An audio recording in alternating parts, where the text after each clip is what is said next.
Hello, everyone. We'll be getting started in about 5 minutes here.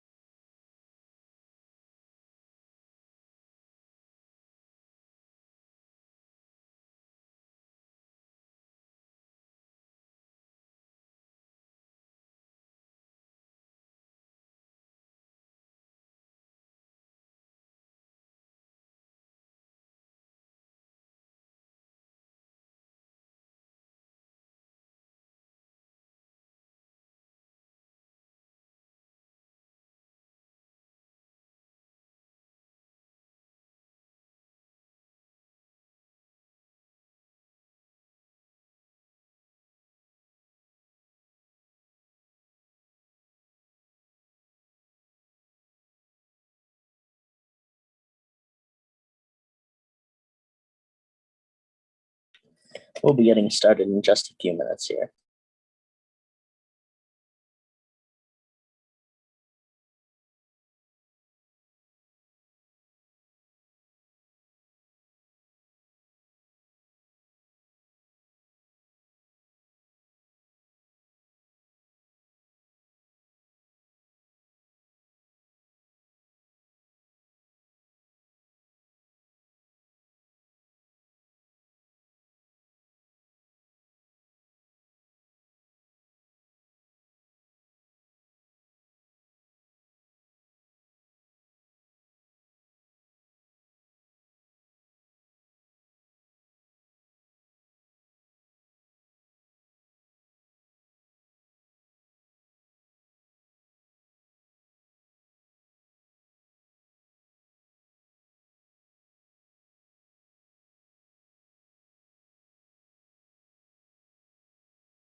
Hello, everyone. We'll be getting started in just a few minutes here.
Hello, everyone. We'll be getting started in just 1 minute.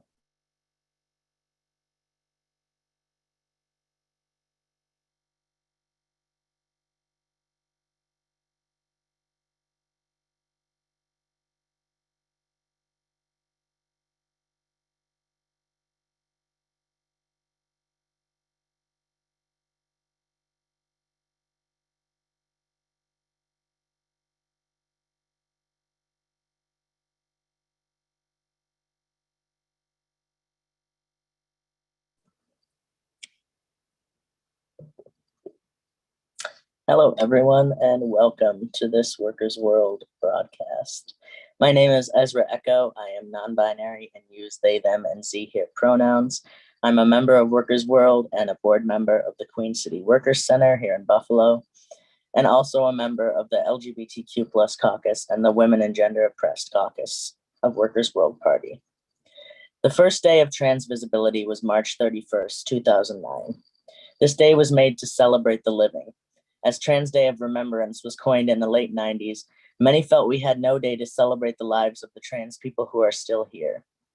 Yet the US has made no strides to seeing true equality and is actively taking steps back away from the liberation of all trans people. There are many pieces of legislation being deliberated upon right now to strip the rights of trans people and especially trans children. This is a far cry from a country like Cuba that created Cenesex, the National Center for Sex Education, a teaching, research, and assistance institution in the area of human sexuality. It is part of the Cuban government and is comprised of professionals from different scientific disciplines who approach the study of sexuality. Cenesex was created in 1989. It is known for being a herald of trans rights in Cuba. In 2008, Cenesex helped pass a measure that would allow for free hormones, sexual reassignment surgery, and documents with trans citizens' correct gender. This almost seems unthinkable living in the US, a country that is actively trying to criminalize transgender healthcare for children and trans adults. Cuba also has a national ongoing education campaign against anti-LGBTQ oppression and violence. Cuba is so far ahead of us in the fight for transliberation, and it provides proof that with a centralized economy and very specific action like the creation of Cenesex, liberation for all LGBTQ plus people is not out of reach. And this is what we are fighting for when we fight for socialism in the United States. Now I'd like to introduce my co-moderator, Uma. Uma is a WWP candidate from Berkeley, California. Z is passionate about celebrating and protecting trans communities and people, especially in the Bay Area. Thank you, Ezra. Hello, everyone. As they said, I am a WWP candidate. I'm so excited to be co-moderating this panel. And as Ezra stated so well, the struggle for transliberation has faced violent legislative and societal pushbacks in the US, even as liberal rhetoric has expanded to nominally include trans and gender nonconforming people.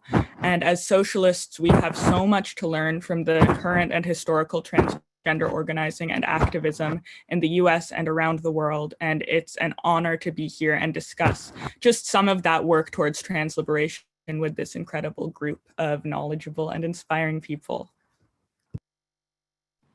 Now, just before we introduced our panel of activists and organizers, please share the live stream video of this on Facebook, Twitter, or wherever you can post on social media so we can further our reach of this powerful conversation. I want to remind you all that while most people are watching this on Zoom, if you could take a second to go to Workers' World Party's Facebook page, facebook.com/Workers' World Party, and share this live video with your friends and in your Facebook groups and pages. That would help us enormously to reach more members of our collective class. Also, we encourage you to share your comments at Workers World on Twitter. We are also live on YouTube tonight at youtube.com/Workers World Party. As we introduce tonight's panel, I am going to ask each panelist to turn on their video. So on our phenomenal panel tonight, we have Jupiter Perasa. She is an undocumented trans woman activist, DACA recipient, and program associate at the Transgender District in San Francisco. Her work focuses on immigrant rights and voter mobilization. Next, we have Susan Stryker. They hold the Barbara Lee Distinguished Chair in Women's Leadership at Mills College in Oakland, California. She is a co-director of the Emmy-winning documentary film Screaming Queens, The Riot at Compton Cafeteria, and the author of Transgender History, The Roots of Today's Revolution. Next is Indigolet. They are a 35-year-old demigender non-binary socialist from Pensacola, Florida. They are the secretary and social media coordinator of the Gulf Coast's transgender activist organization of Strive. Their pronouns are they, them, or she, her.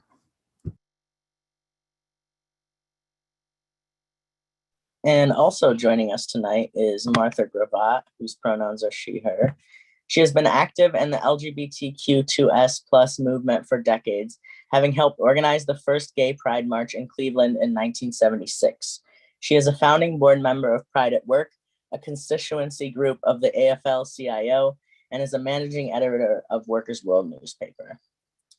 We also have Devin Cole, who uses they, them pronouns, and is a transgender Marxist organizer and writer.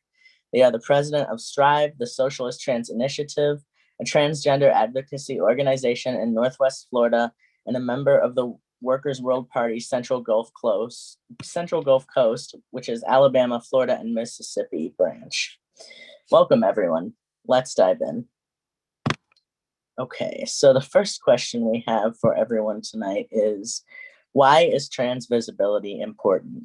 What are the pitfalls of transvisibility under current capitalist structures of racism, transphobia, and the criminalization of migrants? Anyone can just jump in on this one.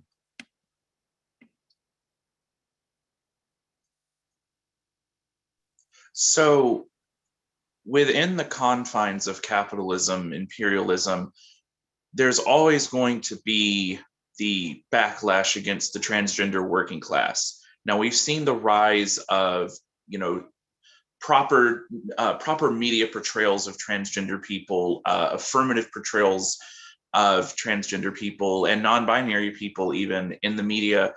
However, that's a very different class than what we're in as working class transgender people.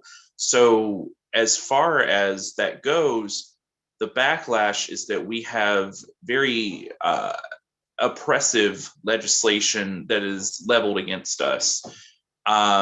It attacks trans people, and at all intersections of race and class and disability, or race and disability. And it criminalizes trans people specifically, as y'all mentioned early on. It's attacking specifically trans children right now. Now, I live in Indigo, and I both live in Florida, where there are currently 4 bills. It's a House and Senate bill combination that are specifically attacking trans youth, and that's HB 241 and HB 1475. And they are moving very quickly through the House and Senate subcommittees without very little pushback.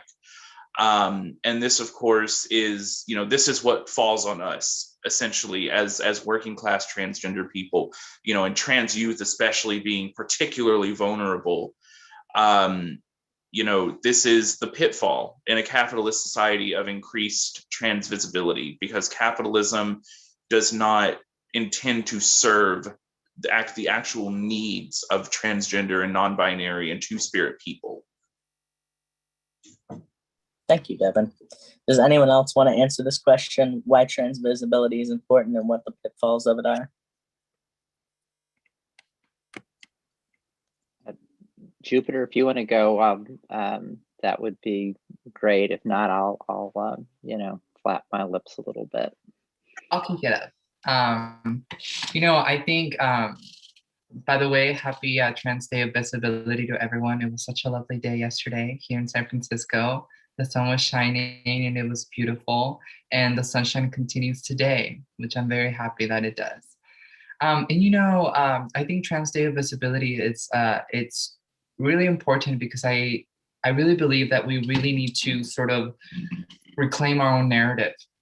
For a very long time, I feel like trans people have been part of this perception of cisgender heteronormative people. And it's about time that we really sort of take that back. Just to share a little bit something about what the Transgender District is doing. About a week ago, we launched our Know Our Place campaign, which is the Transgender District's first public awareness campaign. We put up this physical billboard on 5th and Harrison in San Francisco. And it's this beautiful billboard encompassing various gender identities, trans women, gender nonconforming, non-binary, and intersex individuals. And this banner really paints us. I was actually one of the models. This banner actually really paints us in this beautiful sort of tenacious image. And I thought it was very special and very unique because, this is sort of the first thing that we've seen, especially here in San Francisco, where trans people are sort of depicted in this image that was curated by trans people for trans people, with trans people included. About the pitfalls of capitalism, I very often see that trans people are regarded as being a monolith. We are regarded as being something specifically, and not necessarily everything, because we are everything. We come from different backgrounds, from different experiences, from different class levels, and I definitely think it's of extreme paramount that we start to introduce trans people as who we are. And I definitely believe that that takes part in us combating capitalistic structures. Thank you, Jupiter. That was wonderful. Does anyone else have anything on this first question? Yeah, sure. I'll jump in. First of all, I just want to say it's quite an honor to be speaking, with the Workers' World Party. It's like I was very influenced in some of my own coming out into my transness by Leslie Feinberg, who had a long association with the Workers' World Party, and his pamphlet, Transgender Liberation, a Movement Whose Time Has Come, which was published in 1992. I really think it's like that was the thing that kicked off the contemporary trans movement. It's like it was just a very important thing that happened. I also wanted to just say quickly, Ezra, I appreciated you talking about what was going on in Cuba, and like one of the trans history stories I like to tell is that there was a really fabulously wealthy and yet politically radical, kind of like a Friedrich Engels of the trans movement back in the 50s and 60s. This guy named Reed Erickson, who came from this really wealthy manufacturing family, but he was leftist, and that he actually he orchestrated the sale of his family's yacht to this guy named Fidel Castro. The ship was called the Granma, and it was from the Granma that Castro sailed from Mexico to Cuba to launch the revolution. So trans person has been involved with revolutionary politics in Cuba since the word go. And it's actually Mariela Castro, Fidel's sister, who runs Cinesex. So right on Cuba.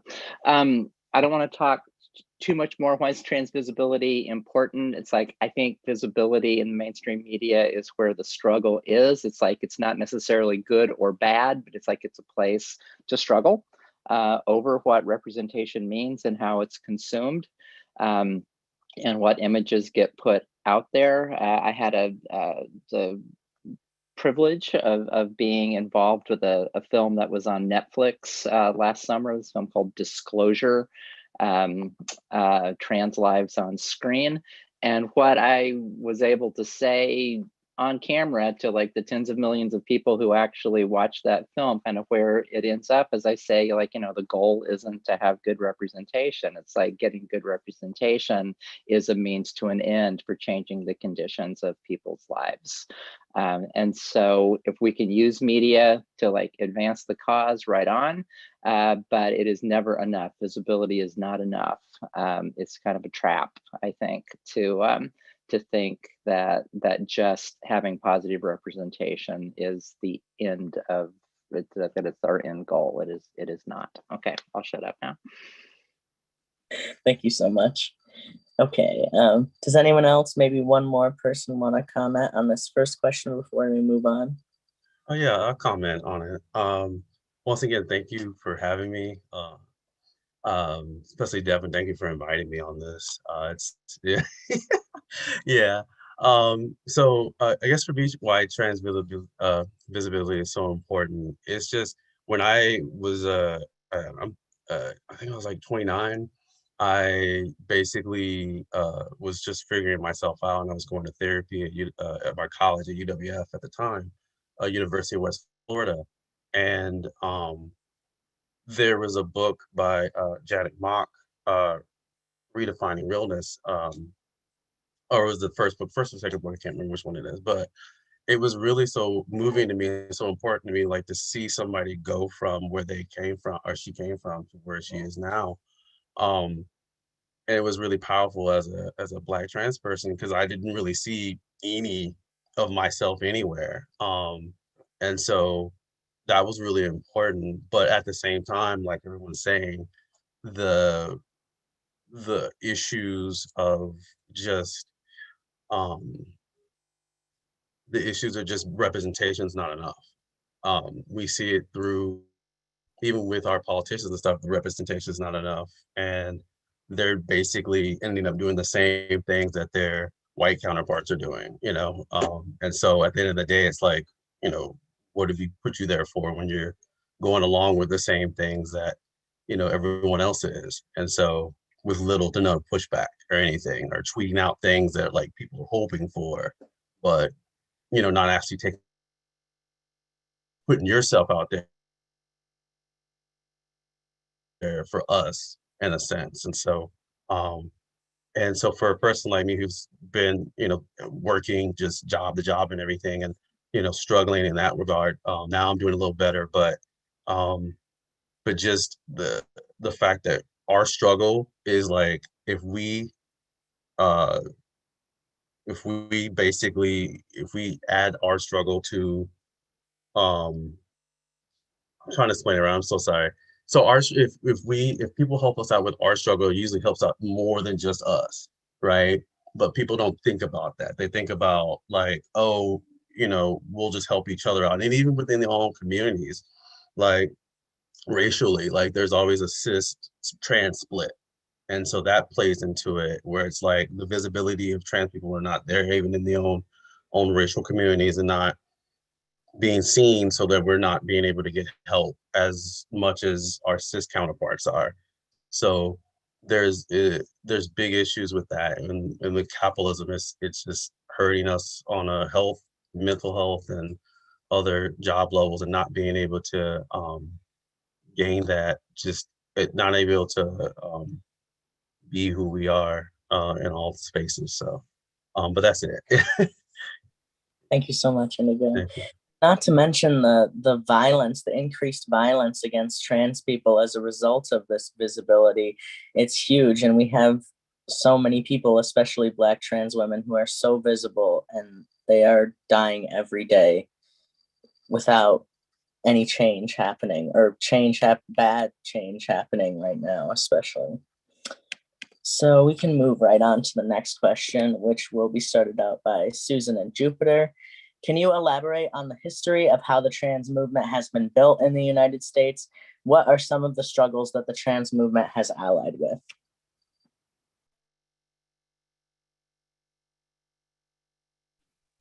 I'll go ahead and start. You know, the trans movement, I think, actually dates back in the U.S. to the 1890s. You know, that there was a group that was formed in New York City, at a place, you know, that was called Columbia Hall, which was kind of like combination like bar, beer garden, performance venue, hookup site, sex worker hangout, and hotel, where you could take your friends and guests upstairs. And there was this group there called the Circle Hermaphroditos that was mostly trans femme people, who called themselves androgynes, who said that they came together to unite for common defense against the bitter persecutions of the world. You know, I'll count that as like the beginnings of trans activism. But you know, it really starts to take off as sort of like a minority identity activist movement in the 1950s and 1960s. Like there was a journal called the Society for Equality in Dress that was publishing back in the 1950s. You start to see people advocating for ability to change names on legal documents in the early 1960s. And, you know, when the social movements of the 60s get started, you see trans people organizing for street politics, you know, and being engaged in radical direct action against policing and incarceration. The film that I made, Screaming Queens, the riot at Compton's Cafeteria, I'll put a link to a place where you can stream it for free in the chat. It was about trans women in the Tenderloin in San Francisco, who would hang out at this all-night cafeteria that was kind of like the chill out, zone for the whole neighborhood. And the cops would regularly raid the place. And one night in August of 1966, 3 years before the more famous Stonewall uprising, the cops came in to raid the place. The Queens fought back, and as the best contemporaneous description of the event says, just like general havoc was raised that night in the Tenderloin. I don't want to spend too much more time talking about this, to give time for other people to talk. But what I will say is sort of like a final thought, and maybe it's a good segue to Jupiter, is that I feel like, particularly in the 21st century, like post 9/11, that a lot of what trans people have faced, in terms of the violence that's directed against us, really is state-based violence that has to do around borders and border crossing and identity documentation and access to social services that we're, I think that trans people, it's like we often get lumped into like the LGBT, kind of umbrella. But that in some ways, I think trans issues have less to do with sexual orientation issues than they do with questions about citizenship status and who gets to like be counted as a member of the body politic. And it's very much aligned, I think, with, pro-migrant, pro-asylum, pro-open borders kinds of activism.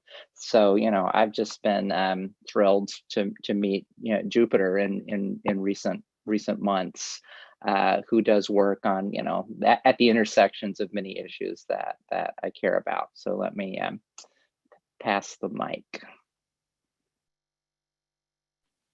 Thank you, Dr. Stryker. If you haven't already, I highly suggest that you purchase Dr. Stryker's Transgender History. I have it with me and I carry it with me like it's my Bible.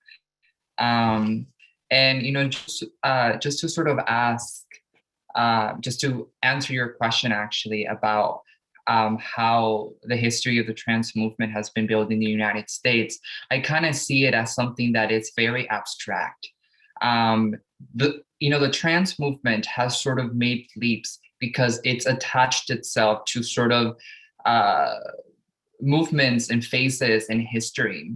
For example, Dr. Stryker talks about this in her book about how the Industrial Revolution, for example, brought people to urban centers. And this allowed people that were now in this geographical location where they weren't known by anyone else. Because when you live in a small town, in a small village, everybody knows you. So there's still this, there's this pressure of having to sort of be down low or having to be very conservative and very limited in the way that you express yourself. And with this Industrial Revolution, you sort of, experience people flocking to cities and experimenting with their expression. So I see that as one example. Another example I see in war, for example, in World War II.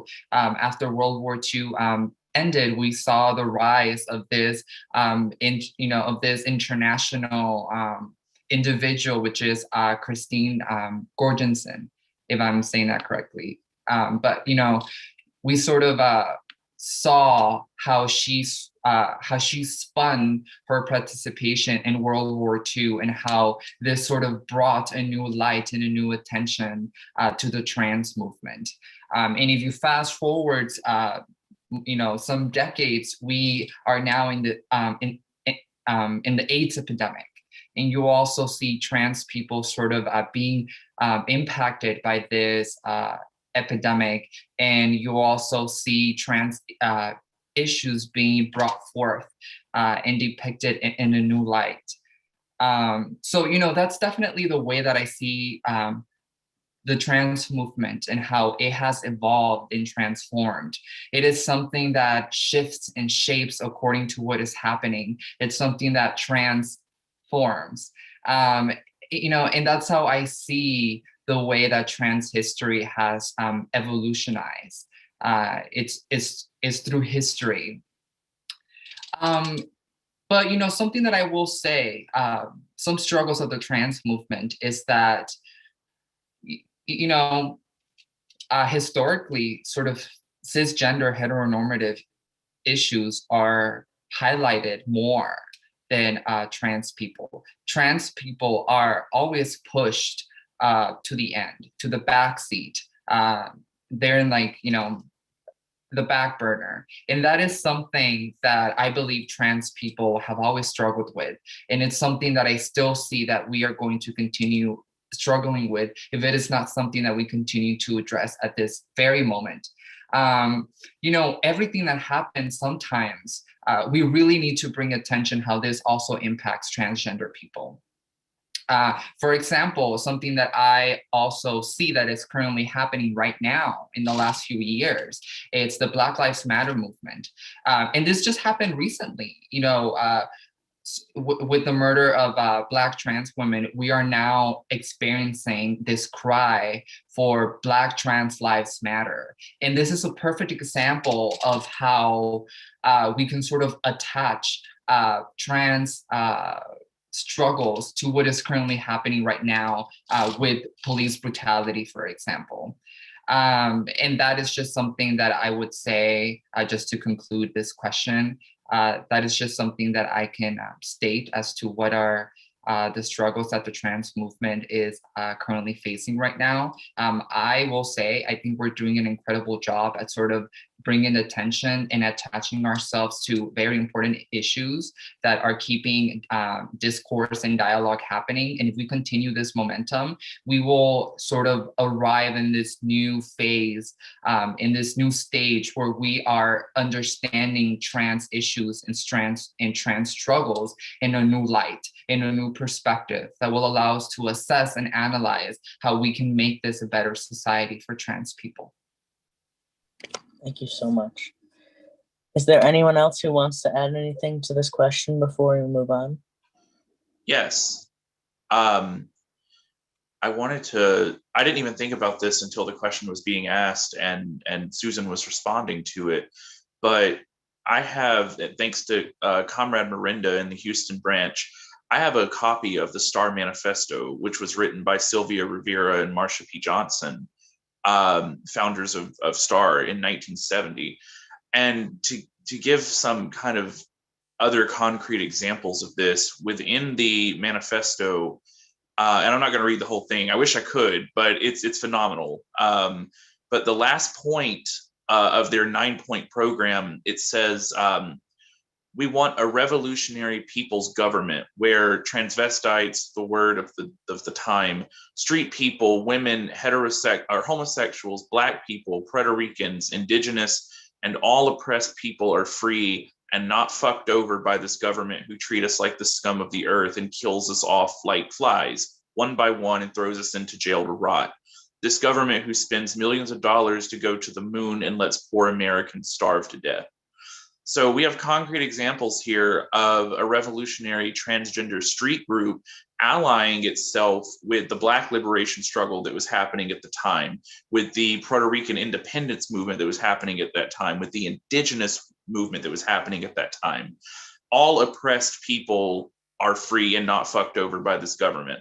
So Sylvia Rivera has talked about in interviews how she knew Huey P. Newton. She was a member of the Young Lords.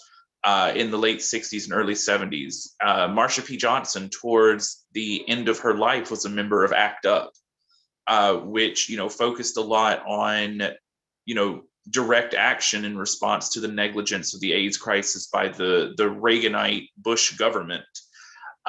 So these are just some examples, and that, that's over a span of almost 20 years of, the transgender liberation struggle allying itself with these other movements for national oppression and the right to self-determination as discussed or as brought about by Lenin. Thank you, Devin. That was great. Anyone else want to speak on this before I hand it back over to Uma? Okay, I want to say something. Yeah. So right now, actually, in Florida, we have HB1, which is basically the bill that's gonna really affect protesting here in the state. If there's like any sort of riot that can happen or any sort of like trouble that will happen, even if there people are not even around the protest, they can be arrested. It's a really serious bill. But what's happening is like our group, Strive, and then um, our friend Jamil, he has his own group, and we're like joining together to fight back against this. And we're explaining to people that how much this affects trans people, because with Strive, there's not much other uh, transgender activist organizations in around the Gulf Coast, if not, well, exactly at all. And so, me, Devin, and a few others who are part of Strive, we get put in jail, or we, or at least in trouble with the law, so many of the little things that we do with our organization really helps out the community. The driving people to the doctor, or driving people, or helping people get from to and fro to their jobs, or doing these little things. And we try to explain to people during the protest that we got with Black Voters Matter. Um, we really try to explain to people like, hey, if this bill passes with all the other, the trans youth bills that we have in our state, a lot of trans activists in the state are not going to be around to be able to like help out these situations, just the fight back against what's going on. And so the piggyback off, I guess, what Jupiter is saying, like when we talk about, Black Lives Matter and adding Black Trans Lives Matter to it, we're saying that like, hey, we're here, and don't forget about us, always, we're here, and we're gonna fight and everything. But at the same time, like, you know, help us too. Like my granddad used to say, you can walk and chew gum at the same time. You can fight for against white supremacy and also fight, for trans liberation. You have to just split it and then be like, well, we got to prioritize. No, fight for it together so we can both help each other. But often not, what tends to happen is like they start to split it, and then we always get, like Jupiter saying, we get put on the back burner. We get put behind, and then once again we see, unfortunately, um, many Black trans women, or Black trans people in general, dying in the streets. Even during the protest of last year, there was a trans woman who was leaving a protest in Minnesota, and she got assaulted. I can't remember her name. I'm terribly sorry. But during these situations, and so it's just always good to remember, like, how we just good to remember just that we can do this together, technically. So, but yeah. Thank you, Indigo. Okay. I think, is there anyone else who wants to speak on this question before we move on?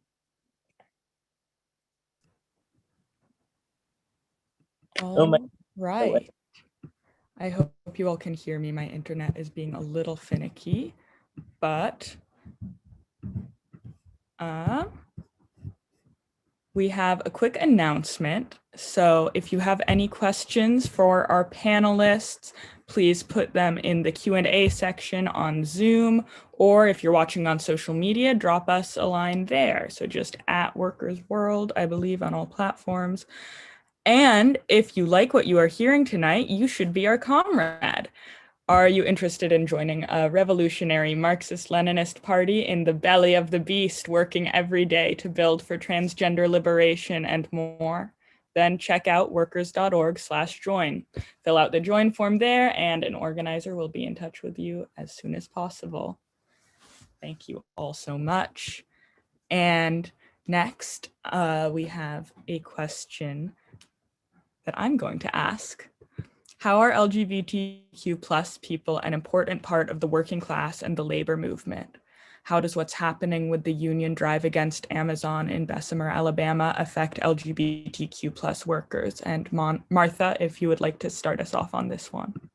Yeah, I'd be glad to, and it's an honor to be on a panel with all these great activists, comrades, trans family, and I saw Susan's film Screaming Queens. I thought it was great, so it's kind of cool that we're on a panel together.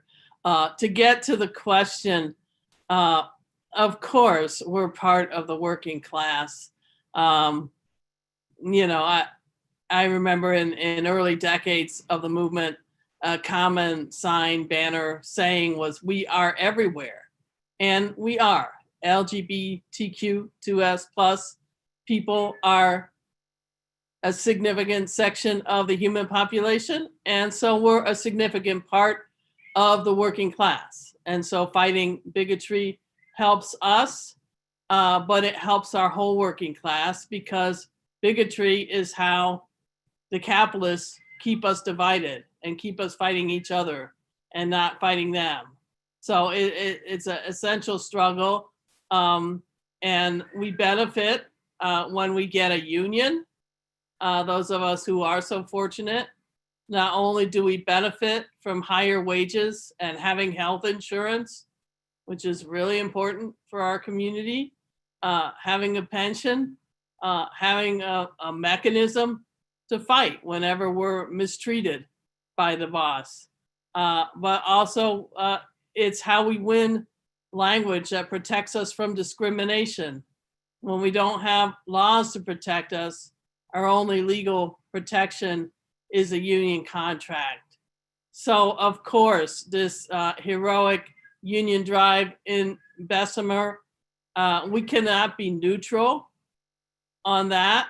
We have to, the class lines could not be sharper, and we have to be on the side of the Bessemer workers who are fighting for a union, because their struggle is our struggle. And when they win, it will be our victory as well. Thank you, Martha. And if anyone else has anything to add to this question, how are LGBTQ plus people an important part of the working class and labor movement?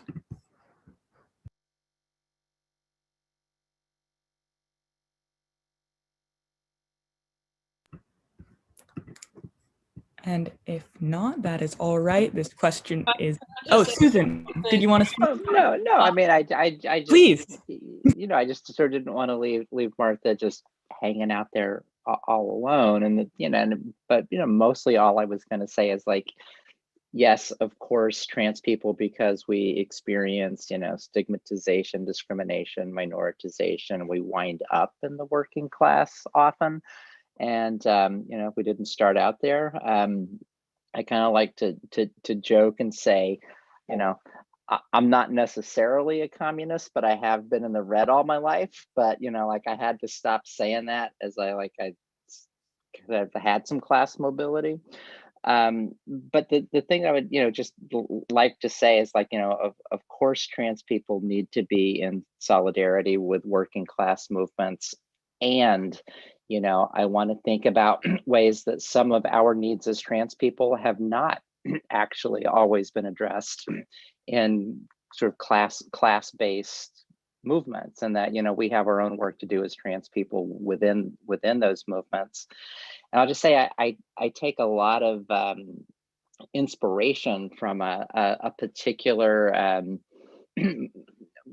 Marxist theorist of Italian background who had most of his career in France, this guy Felix Guattari, who wrote about what he called the molecular revolution. You know, like, of course, there's like class-based revolution, but like some of the things that trans people in particular face, it's not necessarily taking place at the level of class or population, but it's like, it's all of these kind of like micro political things about how, you know, we feel about our bodies and how our trans desires, you know, connect us up with, you know, other kinds of, you know, liberatory potentials that fall outside of sort of a class-based analysis, and like but thinking about what we're doing is like being trans can be part of being in a molecular revolution that is like changing the nature of personhood and of society and of the relationship of population to a territory and a state in a way that just kind of blows up the categories that are used to often to oppress us. And so, you know, yes to the class revolution, and yes to bringing the trans struggle within class-based politics, and yes to thinking about revolution in new ways that really serve us deeply. So that's all I'll say. Thank you. That was beautifully said. Appreciate your answers. And I'm going to move on to the next question, if that's all right with everyone. According to the ACLU, there have been over 118 anti-LGBTQ+ bills, most targeting the transgender community, submitted in state legislature across the US in 2021. So that's just the first few months of this year. From prohibiting healthcare for transgender youth to excluding trans youth from athletics and more restrictions couched in religious language, trans youth in particular are under attack. Why is there so much recent legislation targeting young trans people in particular, and what can LGBTQ+ organizing in the past teach us about mass responses to this targeted violence in the present? And if Indigo and/or Devin would like to take this one away to start.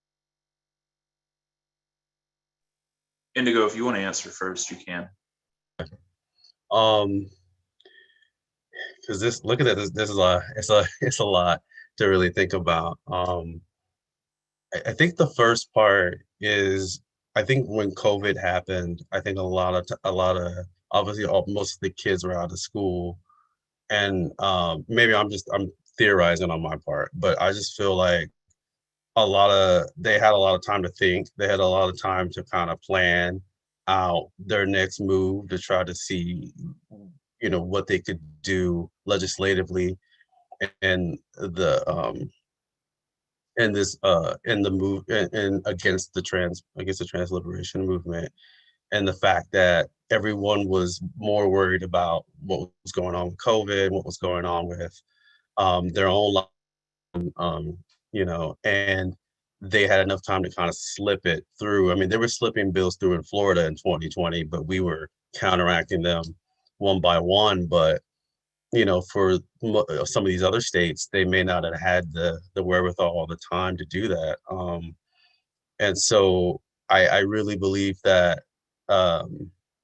we have the Parent Bill of Rights here, which is the one where it really has parents go right through to the administrators and the teachers and everything. They can be able to find out what their kid is like learning, so they can pull them right out of class if their kids learning about African American history, for example, or just LGBTQ plus, you know, or just trans history, pull you right out of the class. If your kid's in some sort of, you know, queer or trans group, they can find out, and it's really invasive on their part, and it's really terrible to on in our state anyway. And then we have another one with sports, which affects one of the people that we know, and it's just the amount of just things that we see online about. That's the one issue where even like liberals and everybody don't follow you on. Like, they'll follow you on other stuff, but when it gets to sports, it's like, oh, I don't know, the science says. I'm like, no, like, no. You know, like the science says otherwise. The science says like it's fine, like it's, you know, there've been trans people in the Olympics and stuff. So but I think it's just this constant attack. It didn't matter what Republican or Democrat, it really didn't matter. It was gonna come, especially in our state. But what the last part, what LGBTQ organized in the past, I think looking at it, especially from, I guess, Stonewall and other parts of the LGBTQ plus movement, I feel like it's funny because I think Devin read about the what was it was a transcript thing. I forgot what it's called. What was it called again? The Star Manifesto. The Star Manifesto. It was basically kind of our like thing from Strive. It was basically what that was, like how we help the community out. And I feel like we need a very similar thing across the nation. Like we a very similar thing across all communities to have like sort of similar things where people come together and like try to combat and try to connect our fight with everyone else's to make sure, but at the same time understand that it's okay to be different and it's okay to have that difference, but at the same time, like we know as trans people it's going to be an uphill battle immediately, like it's not even a question, but it's like we need to just that camaraderie and that sort of um that sort of combination of things that how we fight with each other, how we fight for each other, um, and just to try to continue to that fight because it's really difficult, Art, and especially where we are at in the South. It's like it's just this battle, and I feel like the thing we need to learn is just to continue to be bold and to continue to just push ourselves and to continue to take those risks because trans youth can't. They're in a position where they can't do that. And we want to be there for them as much as we can. So, and each step that we take, especially as millennials, I'm millennial, but like, each step that we take in the previous generations before Gen Z and whatever generations after that, get them to a place where they can freely take that next step in liberation. Thank you so much, and Deborah. Yeah, so I want to talk just for a brief second. Indigo and I have been talking about like Strive. We mentioned Strive like 6 or 7 times now. And for the people out there watching who don't know what Strive is, let me give you a little bit of a background so you kind of understand. Indigo and I live in Northwest Florida, so we're bordered right up against Alabama. We're very close to Mississippi as well. Strive is Socialist Trans Initiative. We are a transgender advocacy organization. We're the only one of our kind for over 250 miles around. We provide material support to transgender, non-binary, and two-spirit people. And if a comrade could please drop our Facebook URL in the chat, that'd be awesome. I can't do it right now, but so we do anything from providing emergency housing to trans people who are experiencing homelessness. We pay for HRT. We help people get on HRT. We help pay for utilities, for food, for transportation, for any work related, and that does include sex work, any work related items that trans people may need to survive. We're in the rural deep South. We're the only group of this kind in this area. So we take the brunt of all transgender oppression in this area. When the Gulf Coast is often neglected by the rest of the state of Florida. And I'm going to say that because it's true. I'm not trying to be divisive, but it's true because of where we're at. So why is there so much recent legislation targeting young trans people in particular? They're the most vulnerable group. Trans kids are the most vulnerable group. And I think, I'm one of those trans people, and I believe Indigo can relate as well. We didn't come out until we were adults. So, and there's no doubt that repression in the education system and in the medical system played some role in that. So now you see many more young trans people who they're emboldened at a much younger age. They're bold. I'll never forget back in 2017, I met a 13-year-old trans guy. He was out. His teachers used his correct pronouns. People respect, and it blew my mind. I'll be 27 in about 2 weeks. So, it wasn't too long ago that I was 13. It wasn't that terribly long ago. But the thought of doing something like that at 13 is just inconceivable to me. And these kids these days are so incredible and so emboldened and so powerful. And this is a direct attack on their autonomy by the capitalist ruling class, because it's much harder to attack, with I'm not going to say it's, let me rephrase that so I don't make it sound awful. It's easier to attack trans kids legislatively. It's easier to repress that movement. You know, in House Bill 241, Indigo talked about it a little bit. It's the parents' rights bill. And, you know, the GOP angle of it is that it gives parents more insight to their child's education and health. That's a smokescreen. What it really does is it gives parents almost total control over what their child can learn in school, what their child can do in school, and what their child says to their healthcare provider. So under this bill, if it is signed into law and a child, you know, a young trans child goes to the doctor and, you know, the parent's not in the room and they say like, hey, I'm interested, I think I might be trans, I'm interested in learning more about hormone replacement therapy, or I am trans. The doctor would be legally required to inform the parent of this, effectively outing the trans child to their parents. If a child comes out to a school worker, to the principal, to the guidance counselor, the school would be legally required to inform the parent that their child has come out.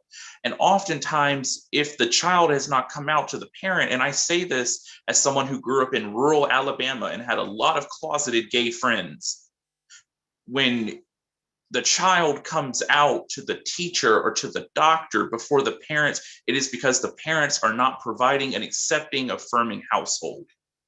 And so this bill forces the schools and the doctors to repress these children, these LGBTQ youth.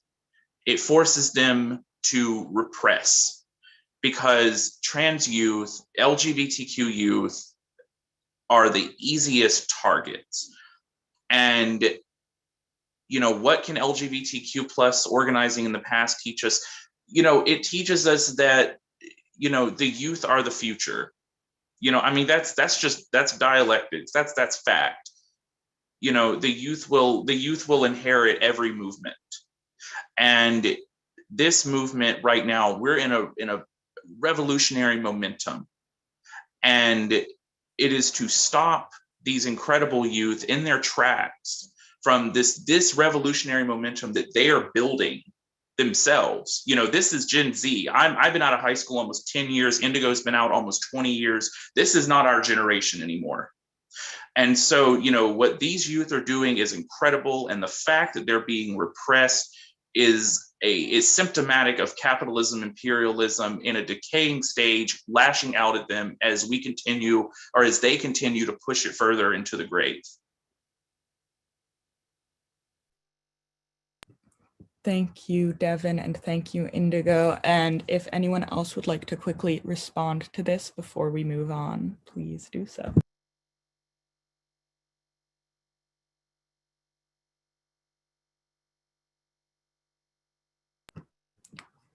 All right, wonderful. And so next up, some people have been dropping stuff about Comrade Leslie Feinberg's work in the chat, but another great way to learn more about the struggle for transliberation is to check out the writings and life works of Workers' World Party Comrade Leslie Feinberg.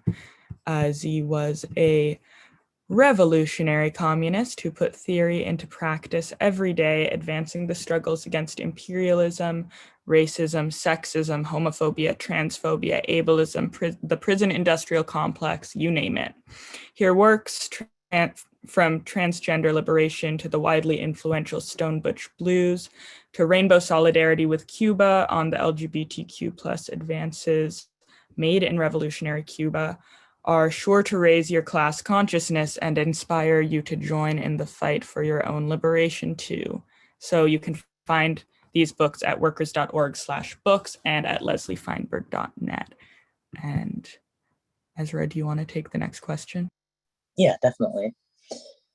I'm part of that. Before I even get into that, I'm part of that younger generation. My comrades and I make the joke that I was the first Gen Z kid, and I came out when I was 19, but I knew that I was gender fluid at 15 because of mostly having access to the internet.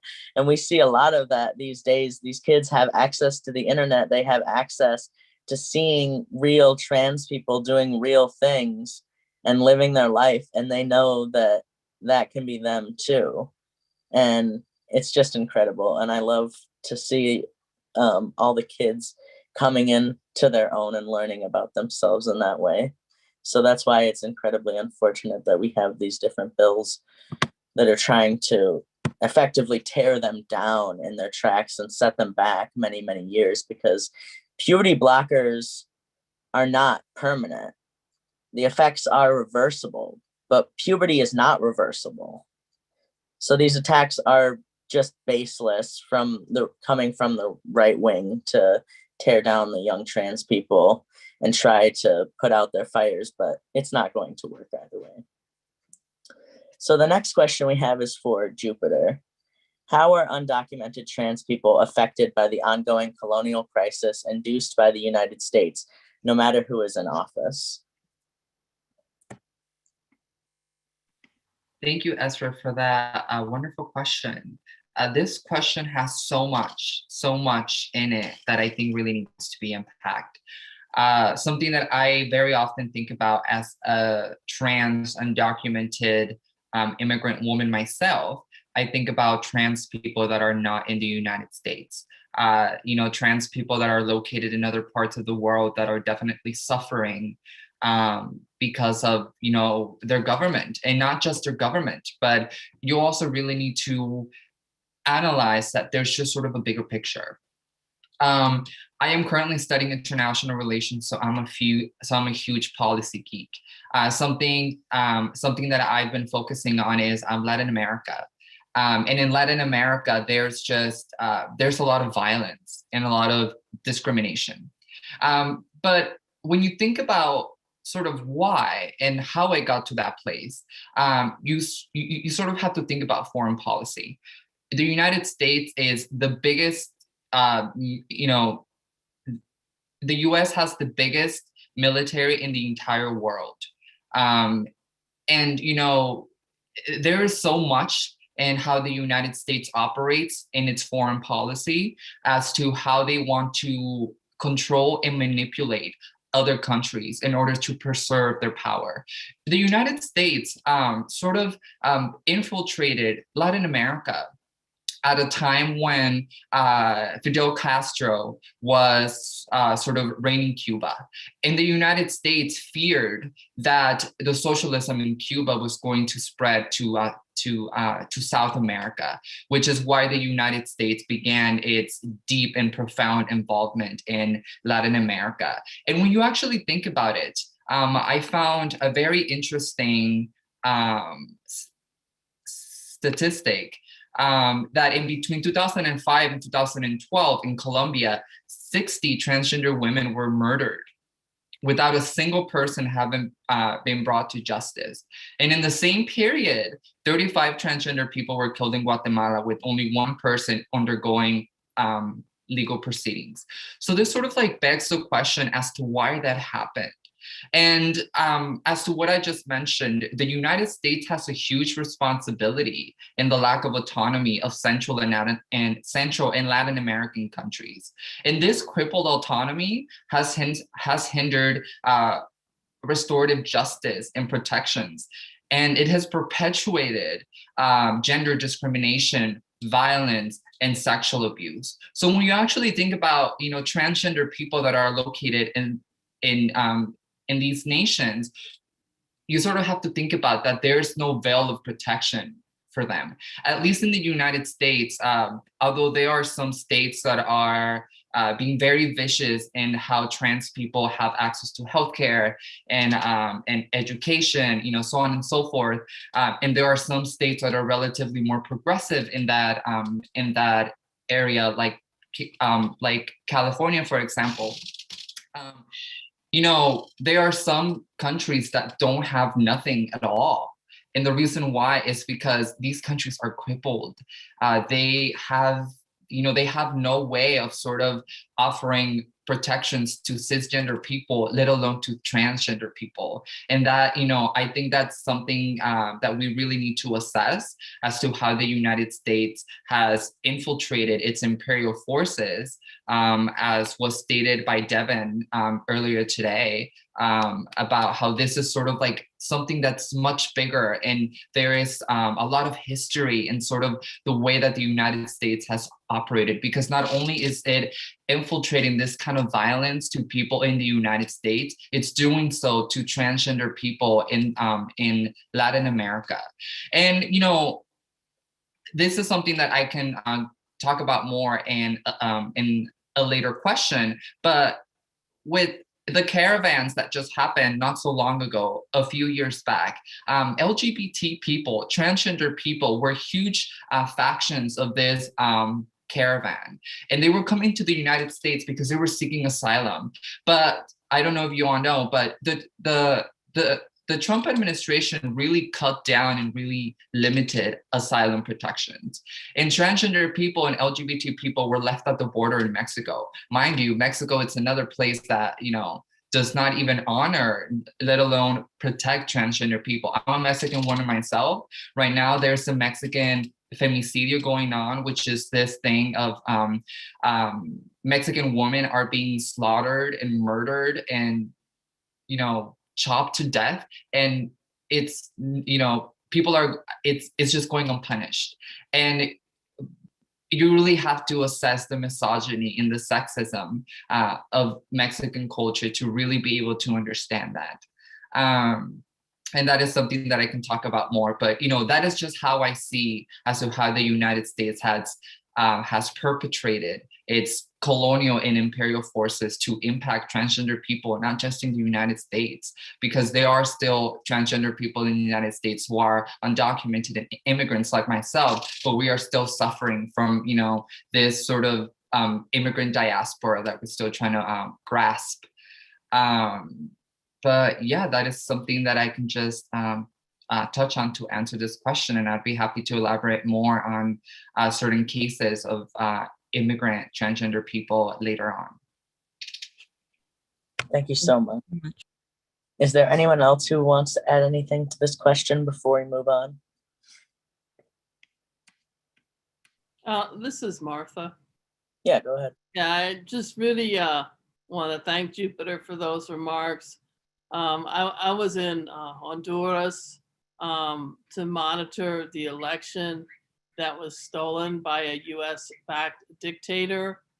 And we met with activists in the LGBT community, and the murders and the beatings and the terror is just, it's just horrible, even compared to the worst that might be seen in this country. And it was the US government that overthrew the progressive government of Mel Zelaya in 2009. And the prime mover of this horrible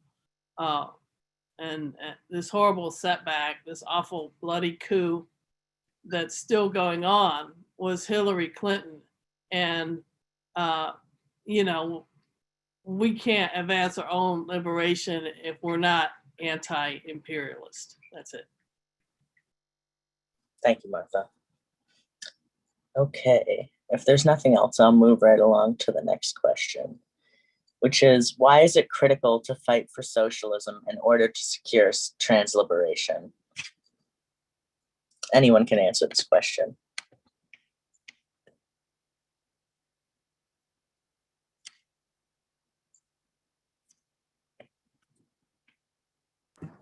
I guess I can briefly chime in with what is perhaps a very obvious point, that healthcare is a human right, and very often healthcare is especially necessary and urgent for trans folks.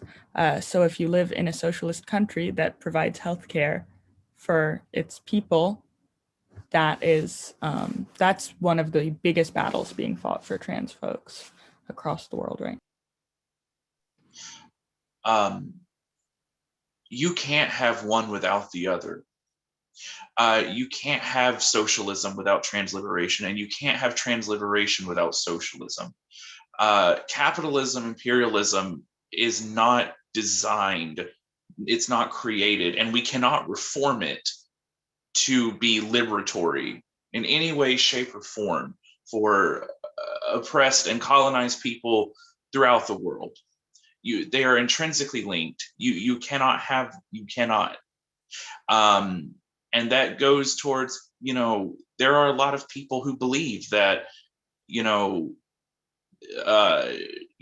transgender is not really that big of a deal in the fight for socialism. It's critical.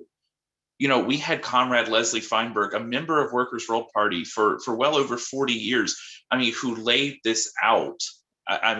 Who intricately, meticulously laid this out. You cannot have one without the other.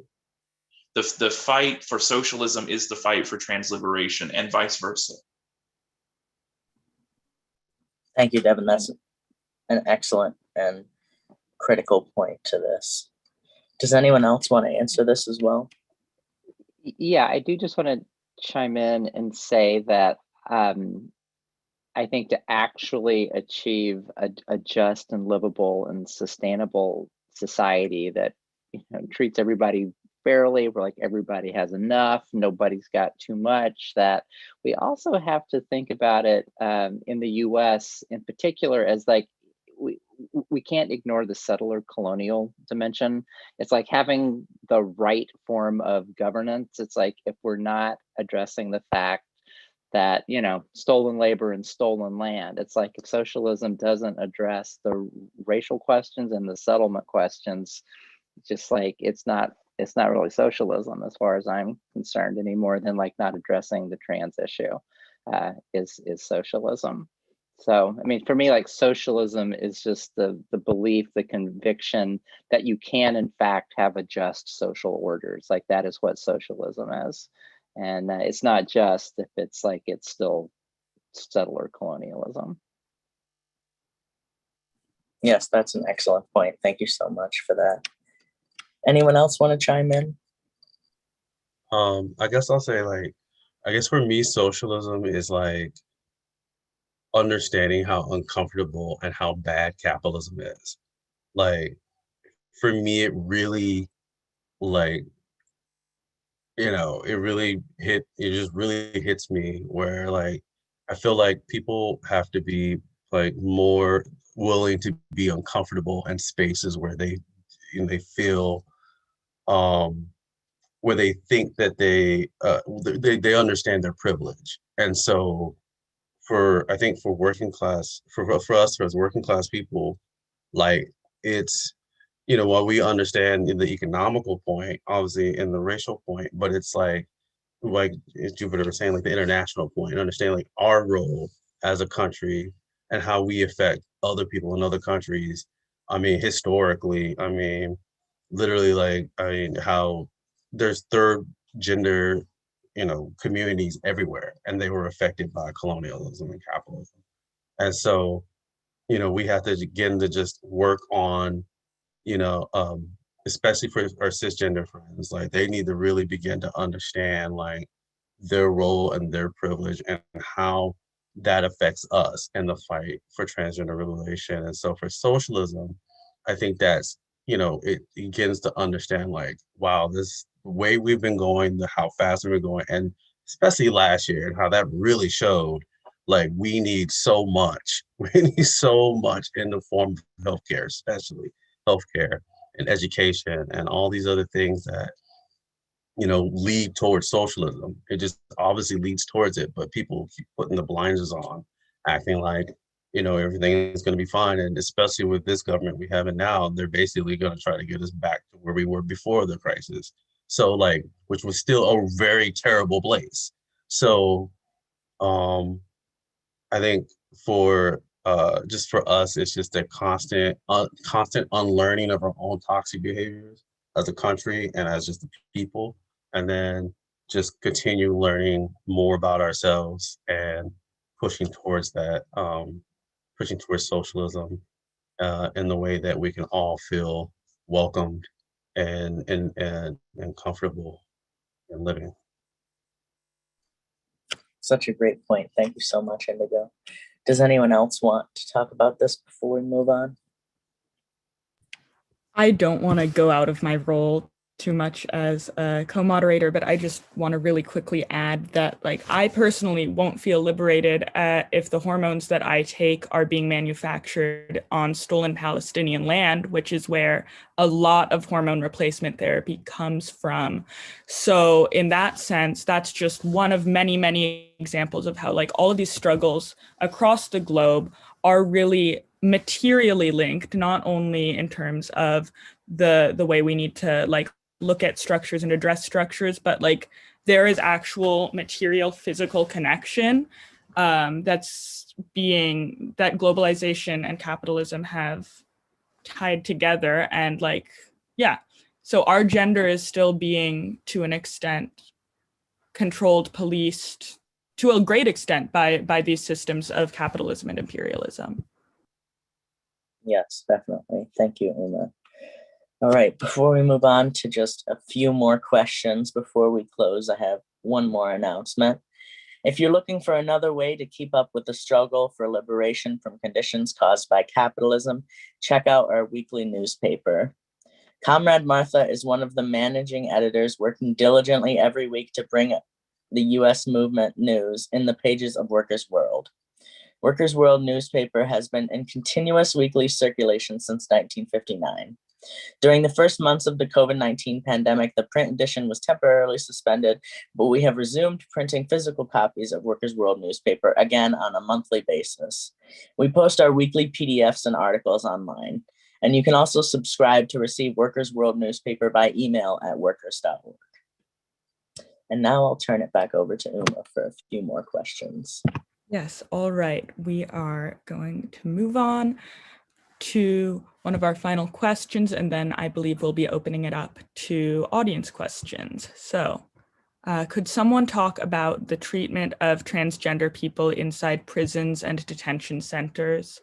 In the US, do our incarcerated transgender siblings have rights to specialized medical care or hormone treatment? So what is the reality for incarcerated trans folks in the US?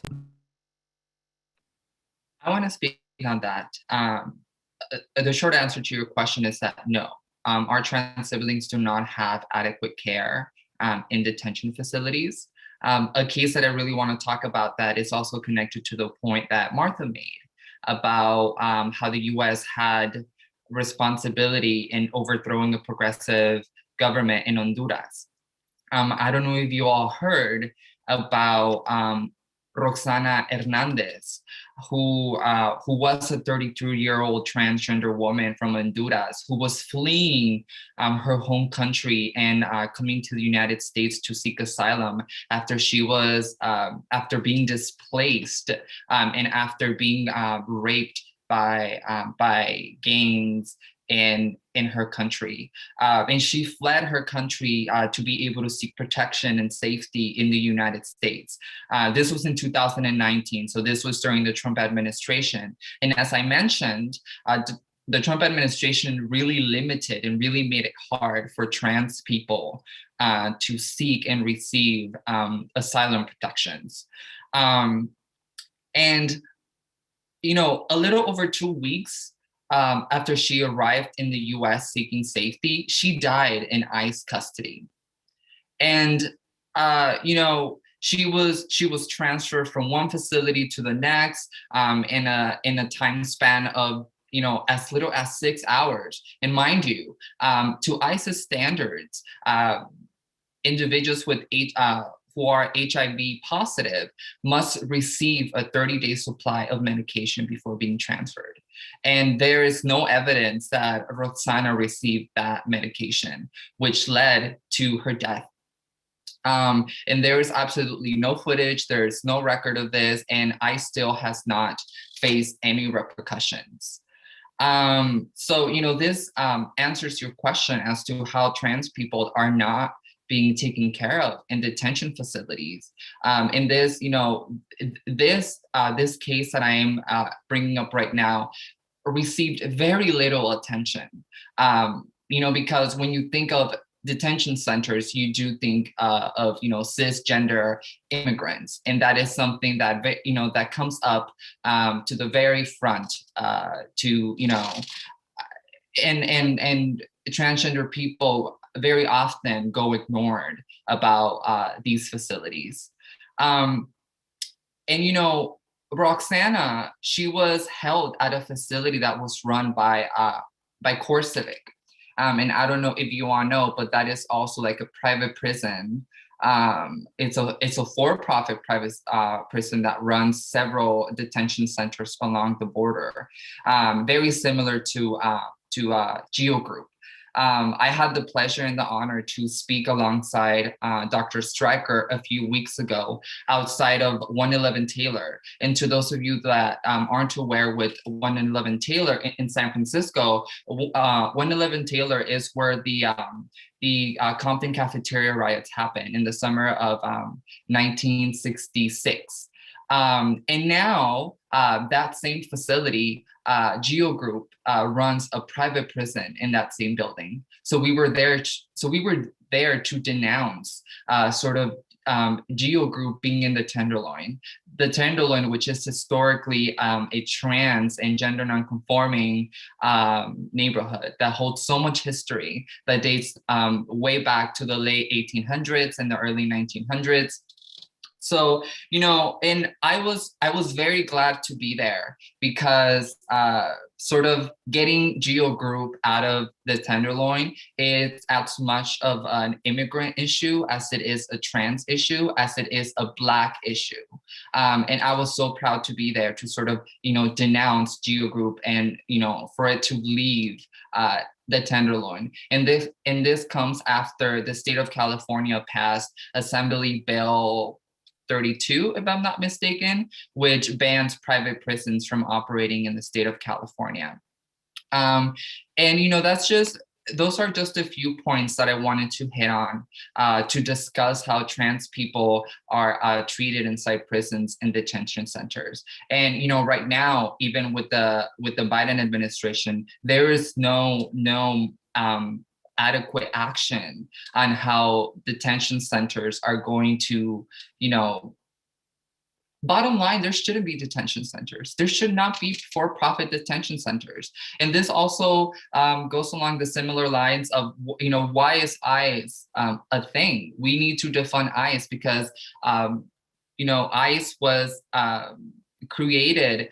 People are under this perception that ICE takes care of our national security, which is absolutely not true.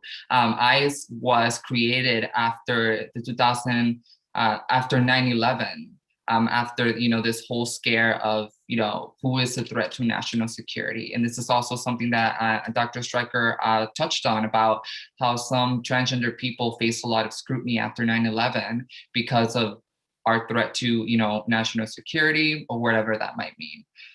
So, you know, just to briefly touch on that and how, you know, trans people are barred from receiving medical care and hormone treatment. And to be completely honest, even though I am a DACA recipient, I still fear that I might get deported one day. I still fear that I might get detained by ICE and sent to a detention centers where I will not have access to healthcare and where I will be put in a facility with, you know, cisgender men where I do not belong. And, you know, these are just the realities that transgender people face, you know, even transgender people who are US citizens. And just to elaborate a little bit more as to sort of the realities and the fears that undocumented transgender people face, like myself, where, you know, we fear not only not having access to medical care or hormones, were we to be detained in detention centers, but also the fact that, you know, if we do get deported, having access to hormones and medical care in a strange country is also incredibly scary. Thank you so much, Jupiter. Next, I believe we're going to move on to a question that was submitted by Comrade Monica Moorhead. So she asks, are there similarities and differences between those who identify as being gender nonconforming and transgender? And why is it so important not to misgender our siblings? Anyone can take this. I would like to take the second part. Why is it so important not to misgender our comrades? And I've heard this quote. It's not a Workers' World quote, but I've heard it many times in Workers' World Party. Be careful with each other so we can be dangerous together. Recognizing each other's humanity is, it's a core of socialism, of building socialism, building communism, is recognizing, honoring, and affirming the humanity within each other. You can't call yourself a socialist revolutionary if, and we have sat here for the last hour and a half dissecting how transliberation and socialism go hand in hand. You cannot call yourself a socialist or revolutionary socialist if you attack trans people, if you purposely misgender trans people, if you scream at trans people when we affirm our humanity to you. You can't call yourself a revolutionary socialist. It's incredibly reactionary because the two go hand in hand.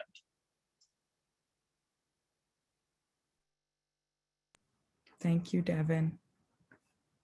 Unless anyone else wants to respond to this, I think we will move on to our closing remarks.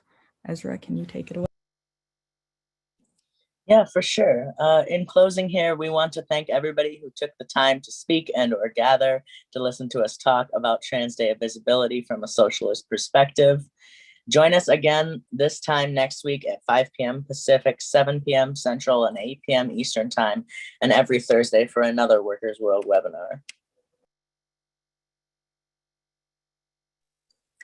Have a great night, everyone. All right, build a Workers' World.